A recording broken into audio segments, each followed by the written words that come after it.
Sir అంటే మీరు చెప్పండి, ఇవాళ తెలంగాణ ఏర్పాటైనప్పుడు రాష్ట్ర బడ్జెట్ మిగులు బడ్జెట్లో ఉంది. ముఖ్యమంత్రి గారు కూడా చాలా సందర్భాల్లో చెప్పారు, మన ధనిక రాష్ట్రం అని చెప్పారు. ధనిక రాష్ట్రం అన్నారు, మిగులు బడ్జెట్ వచ్చింది. కానీ ఈరోజు చూస్తే దాదాపు 1,80,000 కోట్లకు అప్పులు వెళ్ళినాయి. ఇన్ని లక్షల కోట్లు మీరు అప్పులు తీసుకొచ్చినా కూడా దానికి అనుగుణ్యంగా అంటే ఉపాధి కల్పన కానివ్వండి, జాబ్ క్రియేషన్ కానివ్వండి, ఎసెట్స్ క్రియేషన్ కానీ జరగట్లేదు అనేటువంటిది ఒక ప్రధానమైనటువంటి ఆరోపణ ఉన్నది. మీరు చూసినారు ఇవాళ ఎఫ్ఆర్బిఎం మనకు పరిమితి, అదే చెప్పదు. ఎఫ్ఆర్బిఎం కూడా మీరు ఇంకా అప్పుల కోసం దాన్ని సడలించారు. ఎందుకంటే కేంద్ర ప్రభుత్వం మా యొక్క ఆర్థిక పరిస్థితిని గమనించే ఎఫ్ఆర్బిఎం యొక్క పరిమితిని కూడా పెంచడానికి అంగీకరించింది. అంటే ఏమన్నట్టు, ఈ రాష్ట్రం యొక్క ఆర్థిక పరిస్థితి బాగా ఉన్నది, వీళ్ళు ఎన్ని అప్పిచ్చినా కానీ మళ్ళీ తిరిగి చెల్లించేటువంటి ఒక స్తోమత ఉన్నది. కానీ సుధాకర్ రెడ్డి గారు సారీ ఎఫ్ఆర్బిఎంను పెంచమని మీరు కోరుతున్నారు. రాష్ట్ర ఆర్థిక పరిస్థితి అంటే రీపేమెంట్ కెపాసిటీని చూసి కాకుండా కొత్త రాష్ట్రం కాబట్టి మాకు వెసులుబాటు కల్పించండి అనేటువంటిది మీరు అంటే మా ఆర్థిక పరిస్థితి మీరు ఇలా చూసినారు. ఆర్థిక వృద్ధి రేట్ ఏదైతున్నదో మీరు 28% ఉన్నది అని అంటే అంతకన్నా ఎక్కువేం కావాలండి. ఇలా నెంబర్ 1 స్టేట్ ఇన్ ఎకనామికల్ అని అంటే తెలంగాణ రాష్ట్రం నెంబర్ 1 వచ్చింది. నెంబర్ 1 స్టేట్కి కూడా ఇంత అప్పు ఉండకపోతే ఎట్లాంటిగా. కాబట్టి అప్పు ఉన్నట్టయితేనే అప్పు ఎవరికి పుడుతుందండి, తీర్చేవానికి అప్పు పుడుతూ ఉంటుంది. కాబట్టి మాలో తెచ్చిన అప్పుని ఇవాళ అంటే బైసన్ పోలో గ్రౌండ్లో సెక్రటేరియట్ కడతా ఉంటున్నారు. ఆల్రెడీ సెక్రటేరియట్ ఒకటి బ్రహ్మాండమైనటువంటి సెక్రటేరియట్ ఉంది, దాన్ని వదులుకోవాల్సిన అవసరం ఉంది, మళ్ళీ దాన్ని తిరిగి కట్టాల్సిన అవసరం ఉందంటే పబ్లిక్ మనీని ఈ విధంగా వేస్ట్ చేయడం అనేటువంటి దాని మీద కూడా ప్రజల్లో చాలా వ్యతిరేకత వస్తుంది.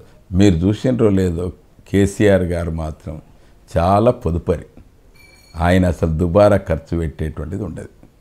ఎక్కడ ఏ ప్రాంతంలో ఏది అనుగుణ్యంగా ఉంటుంది, ప్రజలకు అందుబాటులో ఉంటుంది, అక్కడ పరిపాలన సక్రమంగా జరుగుతుంది అని భావించే ఆ రకమైనటువంటి ఒక ఊహాన్ని రూపకల్పన చేస్తూ అంటాడు. మీరు చూసినారు ఉస్మానియా ఆసుపత్రిని కడతాము అంటే దానికి కోట్ల పిల్లేస్తారు, ఒక కళాభారతి నిర్మాణం చేస్తామంటే 1 కోట్ల పిల్లేస్తారు. అంటే వీళ్ళు ఏ రకంగా అభివృద్ధి నిరోధకులు ఎట్లా అవుతుండ్రు అనేది స్పష్టంగా అంటే నేనేది ఇప్పుడు సెక్రటేరియట్ అక్కడ కట్టాల్సిన అవసరం ఎందుకనంటే ఇక్కడ అన్ని హంగులు ఉన్నాయి, ఇన్ఫ్రాస్ట్రక్చర్ ఉంది, ఒక బ్రహ్మాండమైనటువంటి లొకేషన్ కూడా చాలా సెంట్రల్లీ లొకేటెడ్. అది దాన్ని వదిలేసి సికింద్రాబాద్ పెట్టడం వలన ఉద్యోగులు కూడా ఇబ్బందులు కదా. ఉద్యోగులు ఎందుకొరకంటే ఇక్కడ ఉండేటువంటి యొక్క పరిస్థితి హుస్సేన్ సాగర్ పరిసర ప్రాంతాల్లో ఉన్నది. ఇది విశ్వనగరంగా రూపకల్పన జరుగుతుంది. రాను రాను అంటే టూరిజం డెవలప్ అయ్యేటువంటి అవకాశం ఉంటుంది.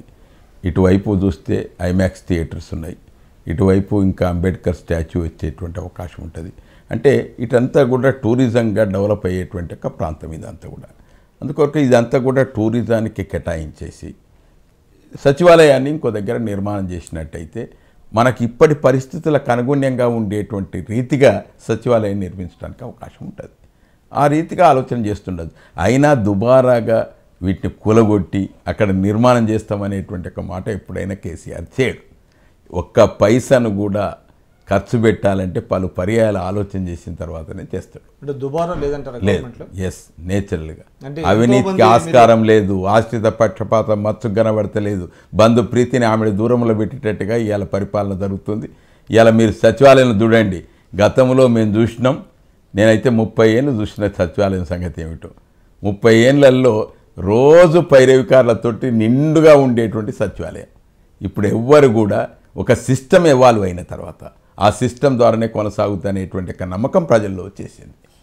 కాబట్టి కేసీఆర్ పాలనలో మాత్రం ఎటువంటి రిలాక్సేషన్స్ ఉండవు, ఎటువంటి అవినీతి జరగది అనేటువంటి ఒక నమ్మకం ప్రజల్లో బలంగా నాటుకుపోయింది. Please subscribe to I dream.